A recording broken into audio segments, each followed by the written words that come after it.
Kolkata football লিগের জয়ে ফিরল মোহামেডান স্পোর্টিং। ঘরের মাঠে আর্মিকে ৩-১ গোলে হারিয়ে দিল সাদা কালো শিবির। আর ম্যাচে জোড়া গোল করেন মোহামেডানের ইসরাফিল দেওয়ান। কলকাতা ফুটবল লিগের শুরুটা দুরন্তভাবে করেছিল মোহামেডান স্পোর্টিং, কিন্তু মাঝে ছন্দপতন, পরপর পয়েন্ট নষ্ট করতে হয়েছিল, কিন্তু ব্যাট প্যাচ কাটিয়ে জয়ের ট্র্যাকে ফিরে এলো মোহামেডান স্পোর্টিং। মঙ্গলবার ঘরের মাঠে আর্মিকে ৩-১ গোলে হারিয়ে কলকাতা লিগে হারানো আত্মবিশ্বাস ফিরে পেলেন সজল বাগরা। এদিন ম্যাচের প্রথম থেকেই আধিপত্য দেখায় মোহামেডান। প্রতিপক্ষের গোলে একের পর এক আক্রমণ করতে থাকেন মোহামেডান ফুটবলাররা। ৩৭ মিনিটে গোলমুখ খোলে মোহামেডান। ইসরাফিল আহমেদের গোলে এগিয়ে যায় তিনবারের কলকাতা ফুটবল লিগ চ্যাম্পিয়নরা।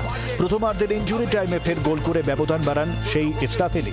দ্বিতীয়ার্ধেও শুরু থেকে গোলের জন্য ঝাঁপায় মোহামেডান। ৫৩ মিনিটে মোহামেডানের হয়ে জয়সূচক গোলটি করেন অ্যাডিসন সিং। এরপর ম্যাচে কামব্যাক করার আপ্রাণ চেষ্টা করেন আর্মি ফুটবলাররা। ৬৭ মিনিটে পেনাল্টি থেকে গোল করে ব্যবধান করায় তারা। অবশ্য এরপর আর কোনো গোল করতে পারেনি আর্মি। এই ম্যাচ জিতে স্বস্তিতে মোহামেডান শিবির। ব্যুরো রিপোর্ট, জি ২৪ ঘন্টা।